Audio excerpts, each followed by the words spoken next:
si Pangulong Marcos Jr., itong pinaka-leader ng ating bansa, ito problemado. Diba? With all due respect, kasi po talagang kapag hindi ho nagbago ang lahat ng ito, walang pagbabagong mangyayari sa bayan na ito. Of course, sa atin dito mga sarili, magbago po tayo. Ay oo naman, pero ang dito po, follow the leader. Ang unang dapat magbago, yung ating Pangulo ng Pilipinas. Kayo ang unang magbago. Actually, sorry po, no? Kung ano po yung puno, wala pong duda. Siya rin po ang bunga. Again, sabi ko nga kanina, ang pinagmumulan kasi ng lahat ng problema natin dito, politika di ba? Ngayon po, make or break year sa kanya. Yes, at yan po mga kapatid ay manganganak ng manganganak. Yung sinasabi po mga problema o problemahin natin dito sa mga pamilya gaya ni Aldo. Ang pinakamasakit pa. Opo, sa mga pangyayaring ito na habang ikay naghahayag ng iyong damdamin, saloobin, sentimiento at hinaing sa gobyerno, ang turing sa iyo ay isa ka lamang nasa ibaba.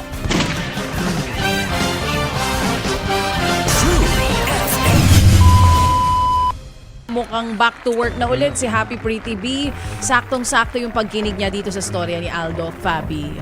Salamat po sa inyong lahat. Yung ating po kaninang ating pinanggagalingan po ng ating kwento, di po ba? Yung sabi po ng akin na kaugnayan kahapon na isa pong very happy anonymous kanya. Alam mo ang problema, Ted, sa bayan natin na ito, yung klase ng, yung mga leader natin ngayon, nandidiyan na po sila. Pero alam po naman din po natin ang kinasadlakan ng ibang mga leader ng bayan na ito. Itong pinaka-leader ng ating bansa, ito problemado. Si Pangulong Marcos Jr. Actually, sorry po, Again, sabi ko nga kanina, ang pinagmumulan kasi ng lahat ng problema natin dito, politika di ba? Ngayon po, make or break year sa kanya. Yes, at yan po mga kapatid ay manganganak ng manganganak. Yung sinasabi po mga problemahin natin dito sa mga pamilya gaya ni Aldo. Ito yun So sabi nga, paano natin mababago ang bayan na ito? Dapat nagsisimula sa mga leader.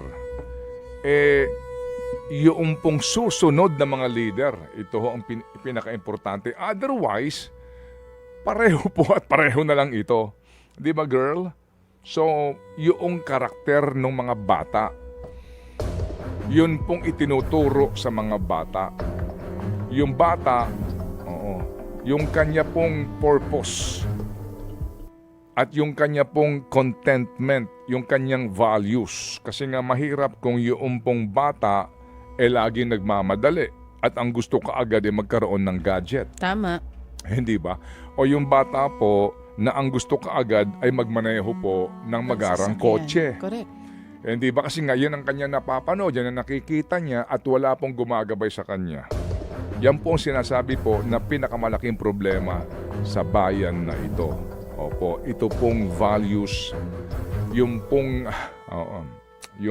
pag-uugali ng ating pong mga kababayan at itong mga susunod na henerasyon. Kasi kung ating aasahan ay ang mga kamag-anak pa rin, mawalang galang lang, hindi ho naman lahat Kung itong mga dinastiyang ito, sila-sila pa rin, kung ano po yung puno, wala pong duda. Siya rin po ang bunga. FM. Girl, Happy New Year. Happy New Year pa rin po sa ating mga kapatid. Sorry po.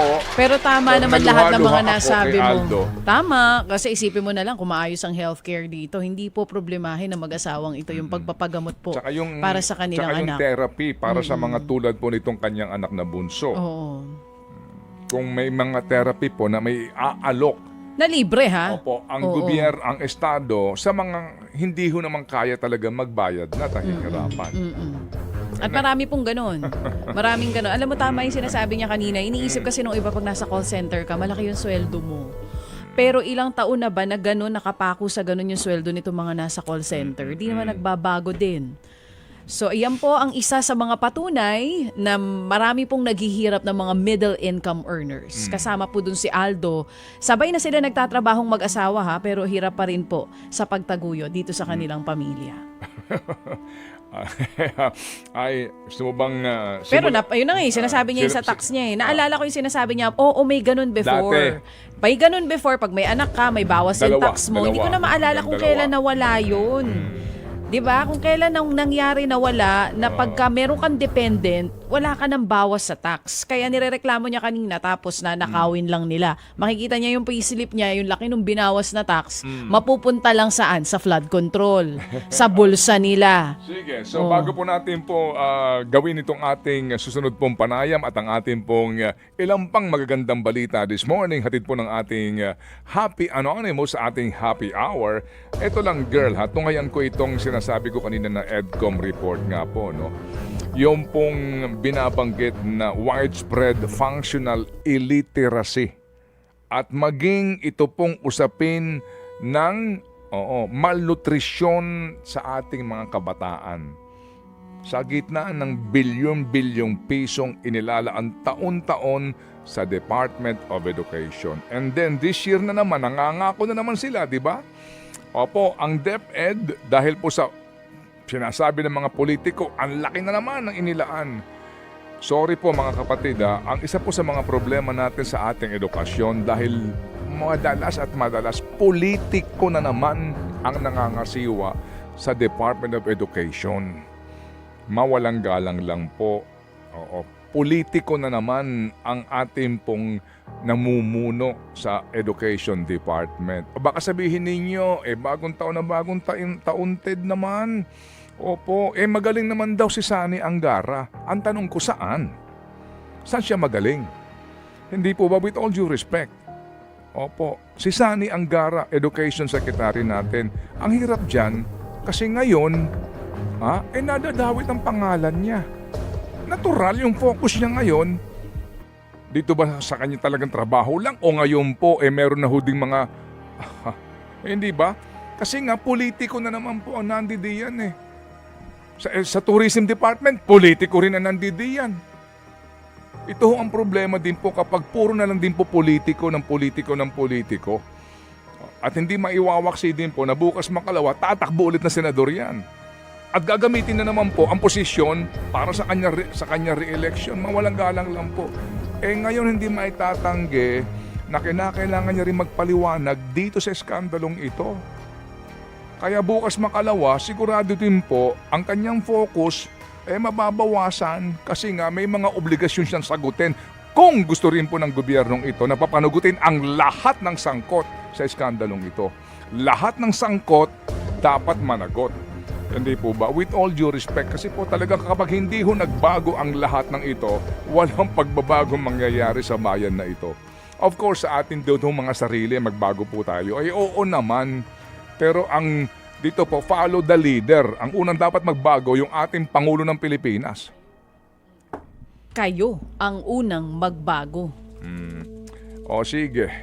So paano? Tapos na ba ang birahe o mamaya-maya ulit? Hindi pa ako bumibira. Hindi pa pala yun. Mantakin mo yan, no? Abangan mo pag bibira na tayo. Sa Ikaw, bagay. anong bira mo? Para Anong ka biradas mo? Sige, Ako? ikaw, pakinggan kita. Anong Ngayon? biradas mo dito? Dito nga sa problema ni Aldo. Nakita ho ninyo? Tungkol dito sa mga magnanakaw na ito? Pati ho yung injection, binibili. Yes. Oo. Bakit? Hindi sagot ng PhilHealth. Pero ang maifif na naman, ilang bilyon. O sige, birahe. Wag mo akong simulan dahil baka pag binira ko yan, hindi na ako tumigil. Hindi. Hahayaan kita hanggang alas 10. Ako na nga, Sige. hanggang at 10 a.m., Oo. hayaan mo akong bumira. Sige, go. Wala nang papangit sa healthcare system ng Pilipinas. Yun lang po ang masasabi ko. Kaya namomroblema ng ganun si Aldo. And I think most of those who are listening to us, even yung mga nanonood sa atin, will agree na kahit pa hindi ka middle income earner, kahit pa may ipon ka, takot ka pa rin. Habang nanonood ka ba ng video, baby? Kasi naririnig. May video ako naririnig. Saan galing yun? Oo. Meron kaming video na naririnig dito. May multo ba? Hindi, may pinatutugto si Big Boy. Okay. Sorry. Akala ko may multo. Sorry. Uulitin ko. Nakikinig nakikinig ako sa iyo. Oh, Hello. akala ko hindi ka nakikinig sa atin eh. Binabasa ko lang yung Hindi, mensahe. yun nga. Yung healthcare system natin dito, wala nang papangit. Kasi kahit hindi ka naman middle income earner, kahit pa sabihin mo, mas mataas ka sa middle income, meron kang ipon, matatakot ka pa rin na magpa-ospital dahil po sa taas ng po pwede mong bayaran. Kaya gets na gets ko si Aldo na dito sa Pilipinas, hindi lang mahirap maging magulang, mahirap magpaaral, iisipin mo yung pampaospital ng mga bata. Kaya nga ang ilan sa atin, hindi ba pag may nararamdaman tayo, kahit gaano kasakit, kahit meron naman na tayo naipon, hanggat kaya po nating tiisin, titiisin natin. Bakit? Kasi alam natin pag nagpunta tayo ng ospital, tayo naman ang sasagot sa sarili natin. Maswerte pa nga po yung mga nasa laylayan kasi kahit papano, sagot sila ng PhilHealth eh. Pero pag middle income ka or mas mataas ka lang ng konti sa middle income, matatakot kang pumunta ng ospital. Matatakot ka na lahat ng pinaghirapan mo ng napakaraming taon, doon lang mapupunta sa pampa-ospital mo din, pampa-ospital ng pamilya mo. Yan ang problema dito sa Pilipinas na hindi pa rin nare-resolba, kaya tigilan nyo ako sa zero balance billing ninyo. It's not happening on the ground. Hindi nangyayari sa pinakamahihirap, hindi nangyayari sa mas mataas sa mahirap o middle income, mas hindi nangyayari dun sa mga nag-aambag sa PhilHealth. Anong gagawin natin ngayon? Wala. Ito ng sistema natin. Nagtitiis tayo sa ganitong klaseng napakawalang kwentang healthcare. At hindi po ito magbabago hanggat tayo ay nananatiling tahimik. Hanggat tinatanggap natin na ito po ang nangyayari.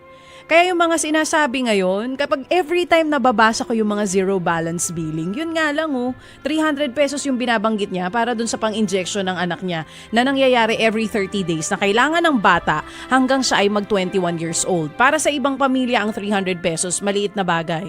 Pero pag tatlo ang anak mo at yung isa ay may kailangan din pampa-ospital, pang-pa-therapy, mahirap po yun ng 300 piso ay malaking bagay. So ang tanong, kailan nila tayo pakikinggan? Hindi nila tayo pakikinggan. Kasi tayong mga Pilipino ay watak-watak. Wala tayong unity pagdating sa pagpapanagot sa mga kurakot dito sa Pilipinas.